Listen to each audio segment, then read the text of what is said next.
Eu quero, nesse momento, abrir a palavra de Deus com você. Ontem, quando nós estávamos conversando, e aí acabou ficando que eu iria pregar, e eu pensei no tema. Eu disse, nossa, nós estamos chegando à Semana Santa, e o tema da Semana Santa é restaurados em Cristo, como está aqui na minha camiseta, talvez em casa você não consiga ver bem, mas na caixinha ali também diz, restaurados em Cristo. Daí eu pensei, nossa, eu tenho que falar sobre restauração. Eu não posso falar sobre outra coisa. O momento agora é Semana Santa. O momento agora é nós estarmos mais perto de Jesus. Então eu pensei, o título do sermão de quarta-feira vai ser Nós já somos restaurados? E aí botei até lá um emotionzinho, uma carinha, né, de dúvida, perguntando, será que nós já somos restaurados? Será que você já é restaurado? O que é restauração? Restauração tem a ver com você pegar uma coisa que é velha, ou já usada, e transformar ela nova. Isso tem a ver com restauração, é você mudar, é você pegar algo que talvez tenha alguns problemas, já esteja até ultrapassado, e você fazer novo de novo. Você fazer que aquilo seja agora interessante, seja importante. E eu fui dar uma pesquisada e você saberia me dizer, talvez, qual obra ou qual item no mundo todo foi mais caro para ser restaurado? Olha, vocês não têm noção o quanto as pessoas gastam em restauração. Quantas pessoas já pegaram um carro e restauraram? Quantos mil uma pessoa é capaz de pegar um carro velho lá, nos anos 60, 70, até 50, 40 talvez, e restaurar e deixar tudo novinho? E existem pessoas especializadas nesse trabalho minucioso, um trabalho muito bem feito, e muitas pessoas realizam seus sonhos. Os sonhos de alguns, talvez eu fale para alguém aí que o sonho é restaurar lá o seu Fusca, a sua Brasília, a sua Variante, seu Chevette, seu Opala, não sei. O que você pretende restaurar, ou o que você gostaria de restaurar? Eu sei que se eu tivesse condição e tempo, acho que hoje mais é tempo, né? Eu compraria um Fusca velho e restauraria um Fusca velho. Deixaria ele do meu jeitinho, do jeito que eu gosto, porque foi os meus dois primeiros carros. Eu tive primeiro um Fuca amarelo, ano 72. Eu digo que foi duas alegrias, uma quando eu comprei, outra quando eu vendi, né? Uma quando eu comprei, depois quando eu achei alguém para vender para ele, porque eu passava num buraco, abria a porta e a Letícia já namorava, olha só para vocês terem uma ideia, já namorávamos, e às vezes eu passava numa curva, quase perdi a Letícia na curva, porque a porta abria. Aí eu gostava muito do Fusca, e era um Fuscão amarelo, e aí na época eu tinha um vizinho, morava perto, assim, no bairro próximo, e ele botou a vender um Fusca amarelo também, só que muito melhor do que era o meu. E eu fui lá, fiz uma proposta para ele, e ele vendeu o Fusca para mim, depois o pai dele quase deu nele, porque ele vendeu barato demais, e eu comprei aquele Fusca, e aquele Fusca, nós andamos muito tempo, eu e a Letícia, tivemos grandes alegrias ali, passeamos, fizemos várias coisas ali. Então, eu gosto muito de Fusca. Se eu tivesse condição e tempo, talvez eu compraria um Fusca e restauraria ele. Mas o que talvez você, se pudesse, restauraria? Você sabe qual foi a obra, eu perguntei antes e agora eu vou responder, que mais foi cara no mundo todo? E na verdade, está sendo cara? Vocês lembram que agora, um pouquinho tempo atrás, pegou fogo lá na Catedral de Notre Dame? E agora os camaradas, amigos, eles estão restaurando toda a catedral. Centenas e centenas de milhões estão sendo gastos. Ainda não se consegue dizer quanto vai custar a obra, mas a questão é que já se tem uma prenúncia que vai custar centenas de milhões de euros, tá? Que é a moeda mais cara hoje, né? Então, e a média aí de tempo de 10 a 20 anos para que aquela catedral seja restaurada novamente. Você imagina o quanto de dinheiro eles vão gastar? E aí eu fico me perguntando, o que nós queremos restaurar? O que nós precisamos restaurar? A Semana Santa ela vai falar em restaurados em Cristo, em pessoas que foram restauradas por Cristo Jesus. E nessa noite eu estava pensando, nossa, eu poderia falar de algumas pessoas que foram restauradas por Cristo. Tem vários exemplos na Bíblia, homens, mulheres, jovens, idosos, vários, cidades, né, que foram restauradas na época de Jesus. Mas eu escolhi 2 nomes aqui, 2 pessoas muito conhecidas de cada um de nós, pelo menos daqueles que têm o contato com a Bíblia, que já estudam a Bíblia há algum tempo. Se você está começando agora a estudar a Bíblia, você também vai agora entender um pouquinho. Um deles se encontra lá em Lucas, capítulo 19, eu quero que você abra sua Bíblia no capítulo 19 de Lucas, e a gente vai ler um pouquinho a história de Zaqueu. Zaqueu também é um dos camaradas que foi transformados por Jesus. Então eu quero aqui pegar alguns exemplos de Zaqueu, e para isso a gente vai ler um pouquinho do texto. Então, Lucas capítulo 19, a partir do versículo 1, diz assim: entrando em Jericó, Jesus atravessava a cidade. Eis que um homem rico, chamado Zaqueu, chefe dos publicanos, procurava ver quem era Jesus, mas não podia, por causa da multidão, por ser ele de pequena estatura. Aí segue. Então, correndo adiante, subiu num sicômoro, uma árvore, né, a fim de ver Jesus, porque ele havia de passar por ali. Quando Jesus chegou àquele lugar, olhando para cima, disse: Zaqueu, desça depressa, porque hoje preciso ficar na sua casa. Zaqueu desceu depressa e o recebeu com alegria. Todos os que viram isto murmuravam, dizendo que Jesus tinha se hospedado com um homem pecador. Zaqueu, por sua vez, se levantou e disse ao Senhor: Senhor, vou dar a metade dos meus bens aos pobres. E se roubei alguma coisa de alguém, vou restituir 4 vezes mais. Então Jesus lhe disse: hoje houve salvação nesta casa, pois também este é filho de Abraão, porque o Filho do Homem veio buscar e salvar o perdido. Nós conseguimos perceber algumas coisas aqui. Zaqueu era um camarada rico, o texto diz isso. Um camarada rico, ele teria condições de fazer várias coisas. Pensa comigo, eu falei aqui que eu tinha o sonho de restaurar talvez um Fusca, e eu disse que talvez eu não fazia isso porque eu não tinha condições financeiras. E talvez você em casa tenha o sonho de restaurar alguma coisa e você talvez também não faça por causa da condição financeira. Mas Zaqueu, se ele quisesse restaurar alguma coisa, ele teria dinheiro ou não teria? Teria. Teria todas as condições possíveis para restaurar. Mas Zaqueu, ele precisava de uma outra restauração. Uma restauração mais profunda, uma restauração que o dinheiro que ele tinha não poderia pagar. E muitos de nós também precisamos dessa restauração. E eu quero aqui também levar você ao Evangelho de João, capítulo 4, e nós vamos aqui também ler apenas alguns versículos do capítulo 4 de João, que fala sobre a mulher samaritana, uma outra mulher que também precisava da mesma transformação. Olha só, capítulo 4 de João, a partir do versículo 5, lá diz assim: assim Jesus chegou a uma cidade samaritana chamada Sicar, perto das terras que Jacó tinha dado a seu filho José. Ali ficava o poço de Jacó. Cansado da viagem, Jesus sentou-se junto ao poço. Era por volta do meio-dia.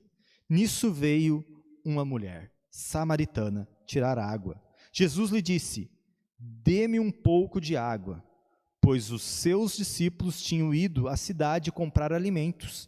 Então a mulher samaritana perguntou a Jesus: como sendo o Senhor um judeu, pede água a mim, que sou mulher samaritana? Ela disse isso porque os judeus não se dão com os samaritanos. Jesus respondeu: se você conhecesse o dom de Deus e quem é que está lhe pedindo água para beber, você pediria e ele lhe daria água viva.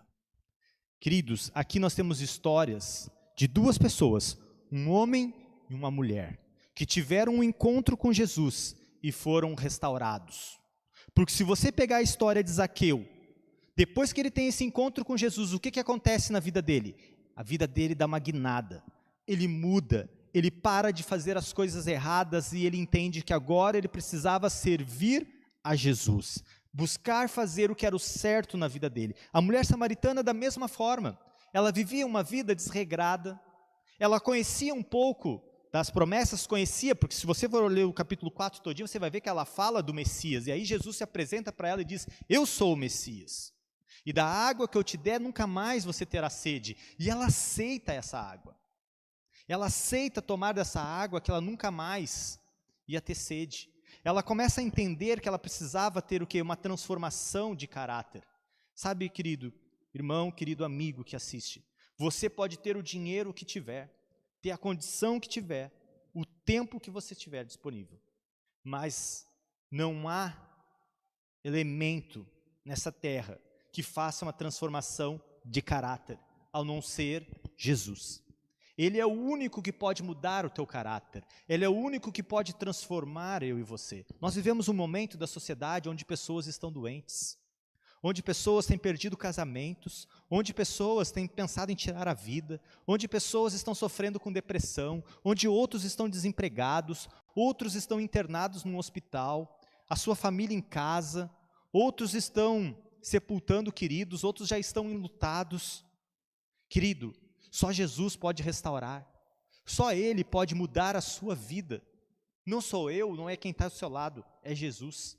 E dentro disso, eu comecei a analisar e pensei, nossa, mas então tem que ter alguns passos para mim ser restaurado. Você já parou para pensar? Eu estou falando em restauração, o pastor está aqui falando para você, você precisa ser restaurado. Mas como eu faço para ser restaurado então, pastor? Me ajuda aí, me dá algumas dicas. E eu fui pesquisar, fui estudar um pouquinho, e algumas coisas me chamou a atenção, e eu anotei alguns passos que nos levam a uma restauração, ao lado de Jesus, uma restauração que não tem preço, uma restauração que ela nos leva para a eternidade. E o primeiro deles é o seguinte: estar aberto a mudar ou começar de novo. Porque uma restauração, ela leva o quê? A mudança. Um carro que está velho, agora ele vai passar a ser novo. Mas você precisa estar aberto a mudar. Porque tem pessoas que elas vão dizer assim, não, eu sou assim e vou morrer assim. É o que os entendidos aí dizem da síndrome de Gabriela, né? Não, amigo, eu e você precisamos estar dispostos a mudar. Mudar. Mudança tem a ver com coisas boas. Se ela tem um princípio, se ela tem um elemento bom por trás. Talvez eu esteja falando essa noite para algum marido que ele faça algumas coisas erradas, que ele sabe que precisa ser melhor com a família, que precisa tratar melhor a esposa, melhor os filhos, dar mais atenção, passar mais tempo em casa. Querido, por que não mudar? Você sonha em ser restaurado, então uma das primeiras coisas é você querer mudar, é você dizer, Senhor, me transforma, me reconstrua de novo, faz tudo novo na minha vida. Agora, querido, se você não quiser, não tem como fazer. E existe uma coisa chamada livre-arbítrio. A decisão é sua. Você aceita mudar? Você tem o desejo de mudar? Você quer ser uma nova criatura? Ou você prefere continuar sendo assim? Às vezes maltratando, às vezes brigando. Talvez eu fale para algum filho que precisa mudar um pouco das suas atitudes com os pais, com os amigos, na sua vida, nas suas escolhas. Fale para uma esposa. Sabe, queridos, nós vivemos um momento que famílias têm sido destruídas. E quanto nós precisamos de famílias restauradas. Não é à toa que a igreja parou, pensou e chegou nesse ponto de escolher esse tema, restaurados em Cristo. Porque eu e você, as nossas famílias, a nossa igreja precisa ser restauradas. Quantas pessoas você conhece, vizinhos seus, familiares seus, que estão perdendo tudo, perdendo filhos, perdendo dinheiro, perdendo esposa, perdendo esposo, porque precisam passar por uma restauração, mas não aceitam procurar um tratamento, não aceitam talvez tomar uma medicação, não aceitam talvez levar uma vida mais a sério com Deus, e acham que do seu jeito vão conseguir. Deixa eu dizer uma coisa para você aqui, ó. Do seu jeito você não vai conseguir, não vai dar certo. Quanto tempo ainda você vai ficar dando soco em parede? Você vai quebrar os dedos, vai sangrar e não vai mudar. Nós precisamos aceitar, amigos, que nós precisamos mudar. Esse é um dos primeiros princípios, que você não consegue mudar alguém que não aceita. Como é que você vai mudar alguma coisa em mim se eu não aceito ser mudado? Jesus não pode fazer isso. Mas se você disser, eu quero ser mudado, Ele pode. Ele pode transformar, restaurar você, fazer de você uma nova criatura. O segundo passo, reconhecer os pecados. Um dos segundos passos para nós sermos restaurados é reconhecer os nossos pecados. Quais são os nossos pecados? Quais são os meus pecados? Será que eu chego para Deus e oro e digo, Senhor, me perdoa por isso.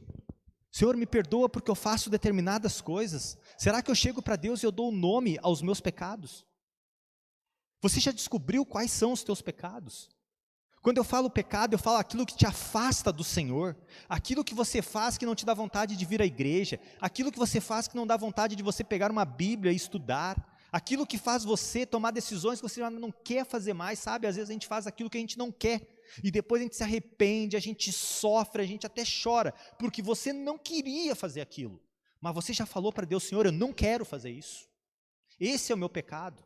Dê nomes aos bois, como diz nós gaúchos, nós precisamos dar nome aos bois, é dizer: Senhor, meu pecado é esse, meu pecado talvez é porque eu fale demais, ou porque eu reclame demais, ou porque eu veja determinada coisa, porque eu como determinadas coisas, porque eu vou em determinados lugares, porque eu escuto determinadas coisas.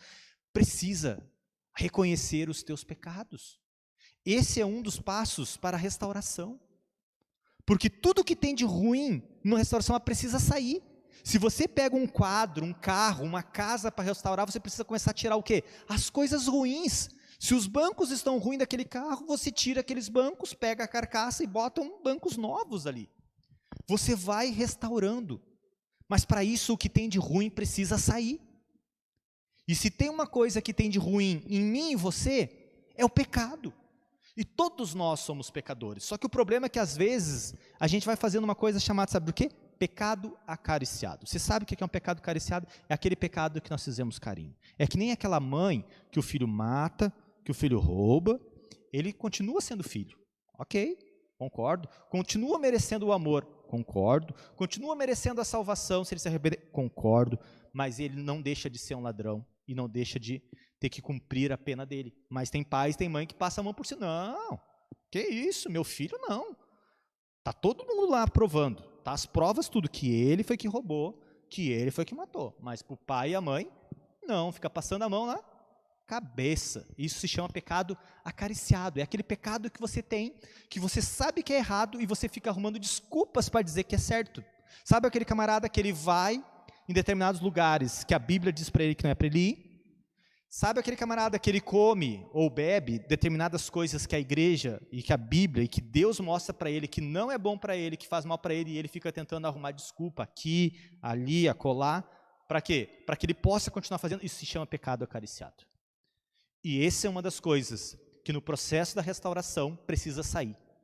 Você precisa deixar Jesus tirar de você. Você precisa assumir esse pecado. Dizer: Senhor, meu pecado é esse. E eu quero que o Senhor me dê a vitória sobre ele. E ele te dará. O terceiro passo, ser obediente. Nós precisamos aprender a obedecer a Deus. Deus nos deu os 10 mandamentos para nos proteger, para nos guiar, para nos mostrar o caminho. Se eu e você aprendermos a obedecer a Deus, amigo, nós veremos as bênçãos do Senhor na nossa vida. Muitos de nós sofremos, sabe por quê? Porque temos que arcar com as consequências. Querido, não tem coisa que faça eu e você sofrer mais do que a palavrinha chamada consequências. Ou consequências das minhas próprias escolhas, ou às vezes as consequências até das escolhas das pessoas que estão perto de mim. Talvez eu possa sofrer por as consequências das escolhas da minha esposa, do meu pai, da minha mãe, de um irmão. Talvez eu possa levar a minha esposa a sofrer por uma escolha minha, e aí ela sofrer as consequências por uma má escolha. Ou eu sofra por uma consequência de alguma escolha minha. Talvez eu escolhi beber, fumar por longos anos. Vai vir a conta. Você me desculpa dizer para você, a conta chega. Se você está educando mal os teus filhos, a conta vai chegar, espera aí. Se você está comendo mal, a conta vai chegar. Se você está se alimentando, não se cuida, a conta chega, querido. Mais cedo ou mais tarde. Nós precisamos aprender a obedecer a Deus. Deus nos mostra o caminho, mas nós, parece não, né? Nós gostamos. Nós parece que temos o prazer de ser desobediente. Temos o prazer na desobediência, mas deixa eu dizer para você, nós precisamos lutar contra o nosso eu, contra o meu eu. Eu preciso vencer o meu eu, porque o meu eu, ele é um eu desobediente.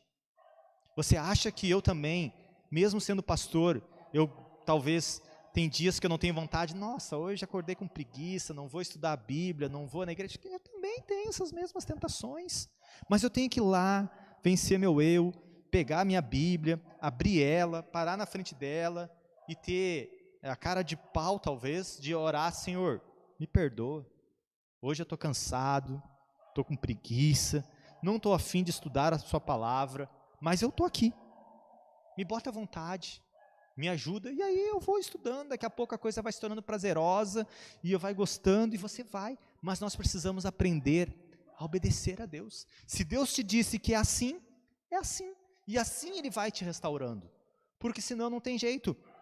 O quarto passo, ser fiel. Nós precisamos ser fiel a Deus para sermos restaurados, porque a restauração, ela tem a ver, quando eu falo restauração, estou falando numa restauração, por exemplo, de um carro, de uma casa, ela tem a ver em você manter as características originais, o mais perto possível. Então, tem a ver de você se manter fiel àquele projeto anterior, àquilo que foi feito. Então, ou seja, eu e você, para sermos restaurados, nós precisamos ser fiéis a Deus, nos manter fiéis. E quando eu falo em fidelidade, eu não falo só na questão do quesito dinheiro. A gente tem um problema como crente, muitas vezes fala em fidelidade, a gente acha que fidelidade é só dinheiro. Talvez para muitos de nós, ou para a grande maioria, o problema não é nem o dinheiro. Talvez a grande maioria você é fiel nos dízimos, nas ofertas, e eu louvo a Deus aqui pela igreja do Fragata, o distrito do Fragata, onde nós temos um grande número de irmãos fiéis. Mesmo em meio à pandemia você continuou se mantendo fiel, mas talvez o seu problema não é esse. Talvez o seu problema seja de fidelidade com Deus em outros quesitos. Talvez você não bote Deus em primeiro lugar na sua vida, sabe? Nós falamos muito uma frase: eu e a minha casa serviremos ao Senhor. E as pessoas dizem assim: Deus é prioridade na minha vida. Será que é mesmo? Será que Deus é prioridade na sua vida? Será que se você tiver marcado comigo amanhã aqui, para você vir aqui ensaiar uma música, fazer alguma coisa às 8 horas da noite ou às 6 horas da tarde, e alguém ligar para você convidando para um aniversário, para um churrasco, para um jogo, para algo que você gosta muito, você não vai pegar e não vai me ligar assim: pastor, não vai dar para mim ir, surgiu um compromisso. Mas deixa eu perguntar para você, com quem você tinha marcado um compromisso primeiro? Não era com as coisas de Deus? Se você tem Deus em primeiro lugar, qual deveria ser a resposta sua para a pessoa que convidou você? Olha, o Joãozinho, Zezinho, Luizinho, não vai dar porque amanhã eu tenho um compromisso. Eu já marquei um compromisso amanhã. Mas não, nós fizemos o contrário. Muitas vezes nós desmarcamos os nossos compromissos com as coisas de Deus para colocar as coisas que nos dá mais prazer em primeiro lugar. E aí, o que é que está em primeiro lugar na nossa vida? Deus ou as coisas que nos dá mais prazer? Será que Deus nos dá prazer? Porque se Deus estivesse em primeiro lugar, as coisas de Deus dariam mais prazer em nós. Será que você está aí assistindo esse culto agora? Você está louco que termine para que você possa ir lá e ver outra coisa na internet ou na sua TV? Ou você está tendo prazer em ouvir a mensagem de Deus? Esse é um bom exercício para você fazer. Está tendo prazer ou não está tendo prazer? É de nós pararmos para pensar, termos sido fiéis a Deus ou não. E o último passo é se entregar. Eu falei de 5 passos. O primeiro é estar aberto a mudar. O segundo, reconhecer os nossos pecados. O terceiro, ser obediente. O quarto, ser fiel. E o último, o quinto, se entregar. Ou seja, crer em Deus. Crer que Ele pode restaurar você, que Ele pode fazer você uma nova criatura. Porque você sabe qual é uma das maiores armadilhas do inimigo contra eu e você? É dizer para mim e para você que nós não prestamos. Muitas pessoas passam pela porta dessa igreja e olham e pensam assim: eu não sou digno de entrar nessa igreja. Ou o que eu preciso fazer para entrar numa igreja dessas? Querido, eu e você, as pessoas que estão lá fora, seus vizinhos, seus amigos, seus irmãos, todos nós somos pecadores. Mas muitas vezes nós não nos entregamos. E uma das coisas que a mulher samaritana e Zaqueu fizeram foi o quê? Se entregaram. Se você olhar todos os itens que eu coloquei aqui nas 2 histórias, esses elementos eles estão. Zaqueu e a mulher samaritana, eles estavam abertos a mudar. Eles pararam, ambos pararam. Quando Jesus disse para Zaqueu que ele era na casa dele, o que ele fez? Ele desceu da árvore e foi com Jesus. Quando Jesus ofereceu a água para a mulher samaritana, ela aceitou a água da vida. Quando Jesus Foi à casa de Zaqueu, o que ele fez? Ele reconheceu os pecados dele. A mulher samaritana, da mesma forma, ela reconheceu que morava com o marido, que nem marido dela era, que ela já tinha tido outros, ela reconheceu os pecados dela. Eles também reconheceram que eles precisavam ser obedientes, e passaram a ser obedientes. E com certeza, eles entenderam que eles precisavam ser fiéis a Deus. Mas tem uma coisa que ambos fizeram. Ambos se entregaram. Tanto a mulher samaritana quanto Zaqueu se entregaram para Jesus. Abriram o coração. Deixaram Jesus entrar na vida deles e aí sim fazer uma restauração completa, não de carcaça, mas sim de caráter. E olha só, eu quero concluir a mensagem dessa noite. Interessante, né? Porque eu até ia falar lá no início e não comentei. Quantos gastam hoje para restaurar a carcaça, né? Quantos? Eu tenho o sonho de restaurar minha carcassinha aqui. E um dia eu vou restaurar ela, não vou falar para vocês o que é que eu tenho sonho aí, alguns que são mais próximos sabem, mas eu tenho sonho de restaurar minha carcaça aqui, né? Ruim do pecado aqui, né? Mas eu sei, talvez você mulher que tem o sonho de, né, fazer uma coisa aqui, uma coisa ali, mudar o cabelo, mudar uma coisa, ou uma coisa maior, outra menor, todos têm. Mas quando a gente fala da restauração de Cristo, a gente fala de uma restauração, amigo, que não tem dinheiro que possa pagar.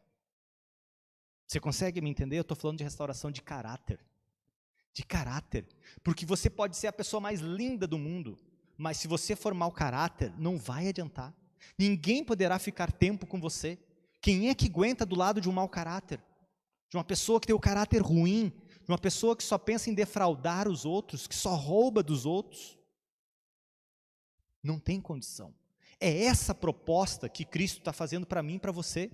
Uma transformação, uma restauração completa. Ela é tão completa, sabe por quê? Porque Ele promete restaurar o nosso caráter. E a eternidade, Ele promete o quê?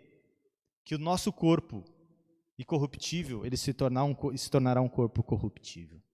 Vai transformar o nosso corpo, todas essas marcas de pecado, elas irão sair. Nós voltaremos a ser perfeitos. Olha só, como a obra de Cristo é uma obra perfeita, Ele quer restaurar eu e você, por dentro e por fora.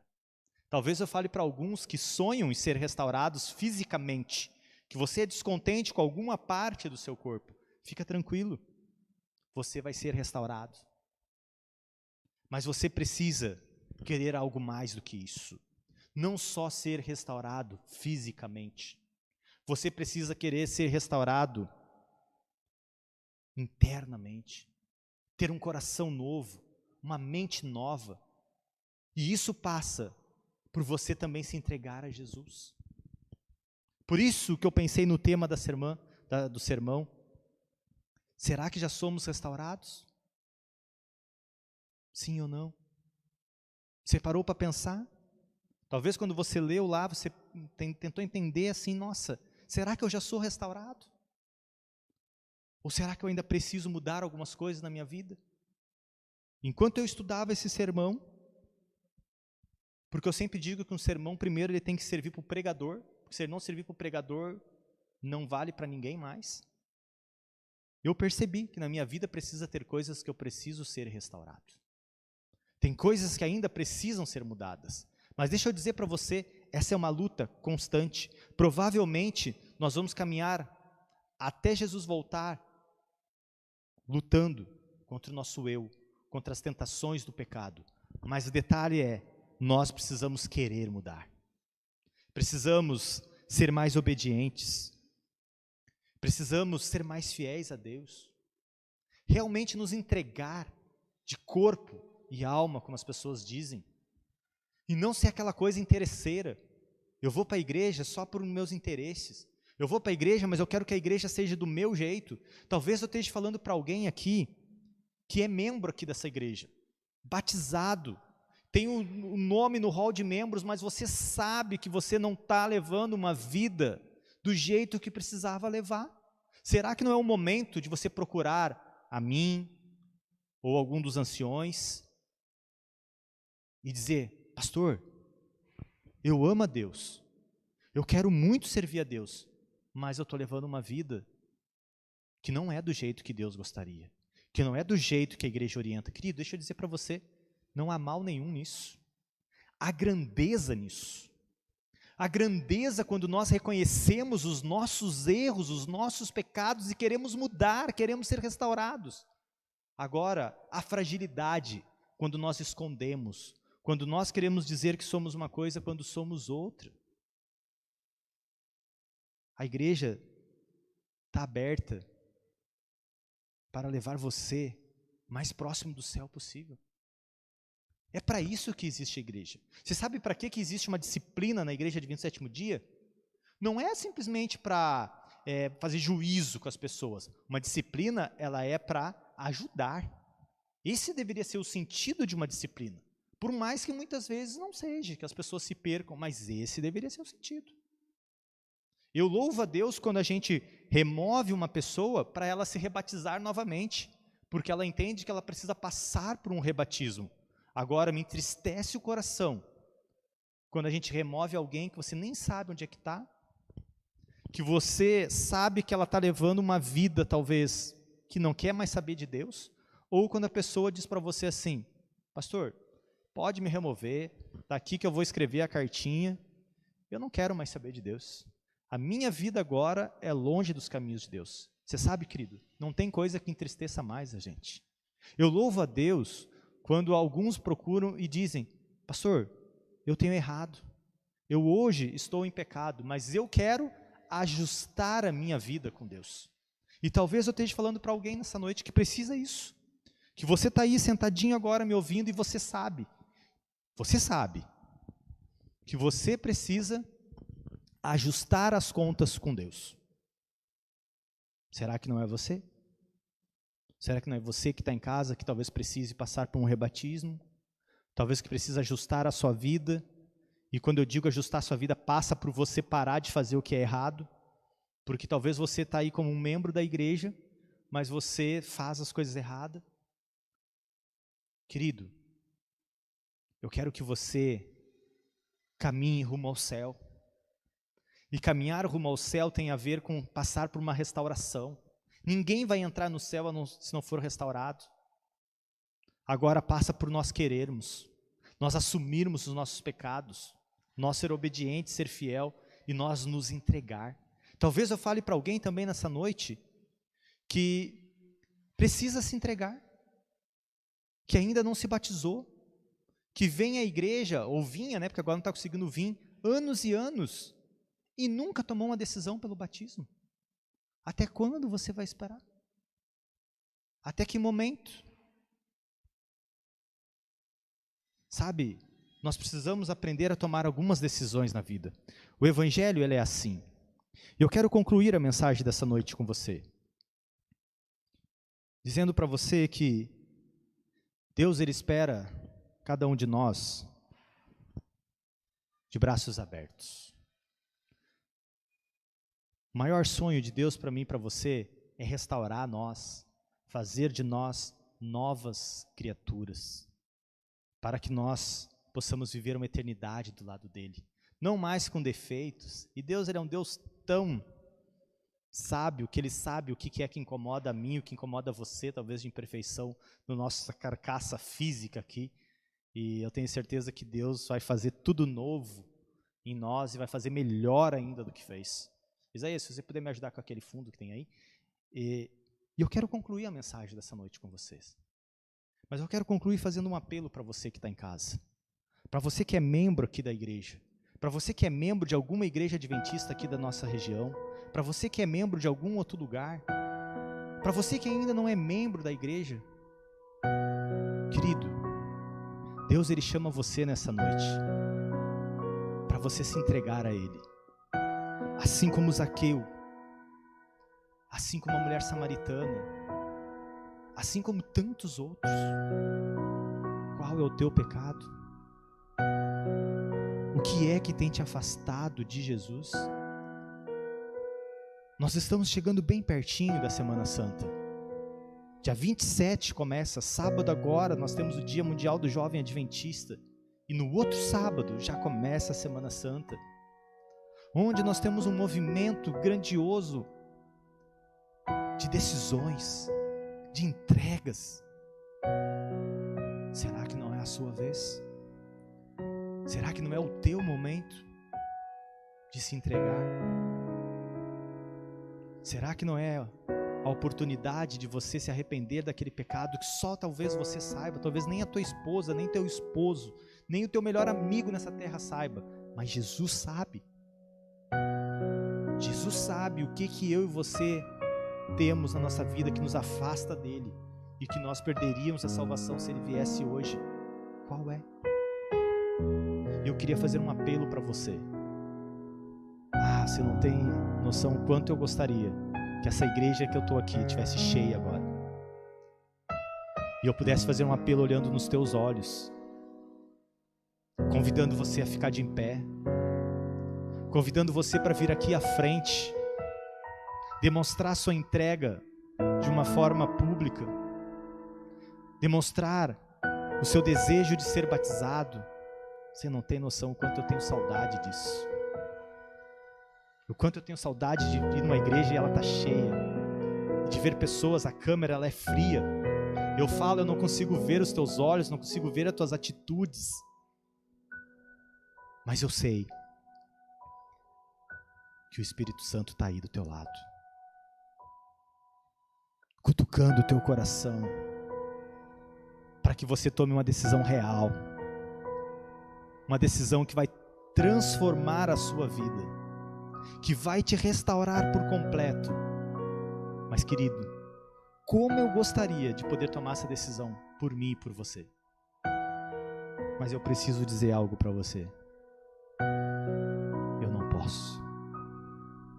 Eu não posso. Tem decisões que elas são pessoais. A salvação, ela é individual. E por isso escute bem isso. Talvez eu esteja falando para alguma mulher que ela esteja esperando o seu esposo para se batizar. Não. Tome a sua decisão. E talvez a sua decisão vai influenciar ele. Mesma coisa eu falo para um esposo. Não espere talvez vir toda a sua família. Venha você primeiro. Talvez eu esteja falando para alguém que está esperando arrumar alguma coisa na vida. Deixa eu dizer algo para vocês. Quem arruma é Deus, não é você. Se você ficar lutando sozinho, você não vai conseguir. Se entregue. E Ele vai fazer por você. Venha do jeito que Ele está. Como é que Zaqueu veio? Zaqueu parou de roubar antes de vir? Não. Ele continuava coletando os impostos. Ele simplesmente ouviu falar de Jesus, ouviu falar das proezas, dos milagres, e ele veio no meio daquela multidão, as pessoas impedindo, ele baixinho, e ele subiu naquela árvore.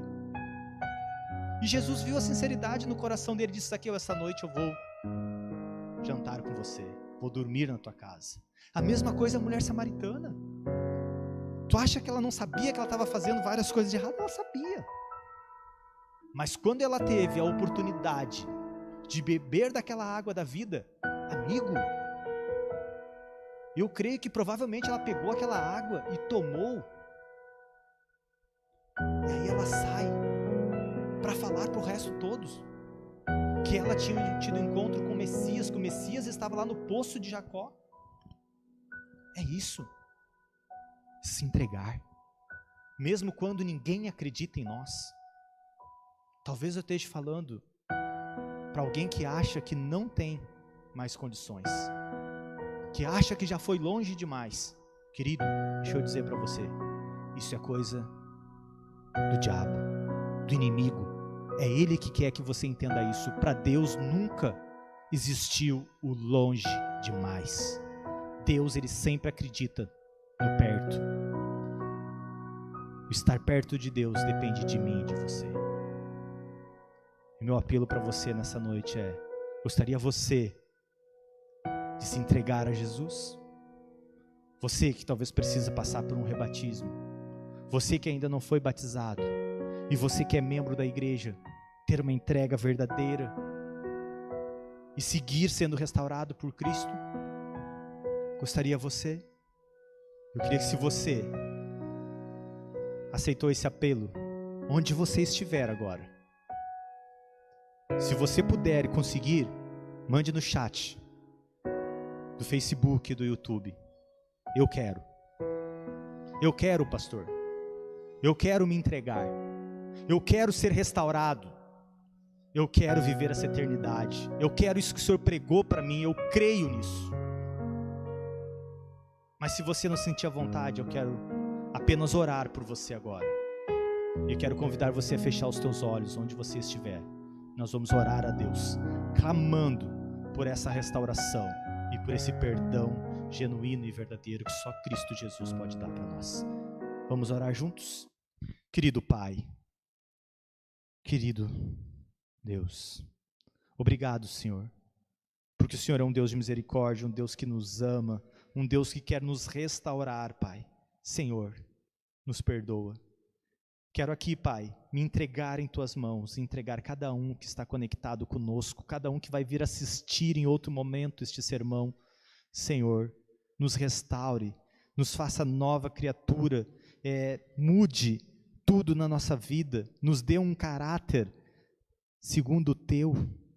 Senhor, nos ajude a tomar as decisões como Zaqueu tomou, como a mulher samaritana e como tantos outros tomaram. Senhor, queremos estar no céu com o Senhor. E sabemos que para isso precisamos ser restaurados em Cristo Jesus. Por isso, Pai, nos entregamos em Tuas mãos nesta noite. Em nome de Jesus. Amém, Senhor.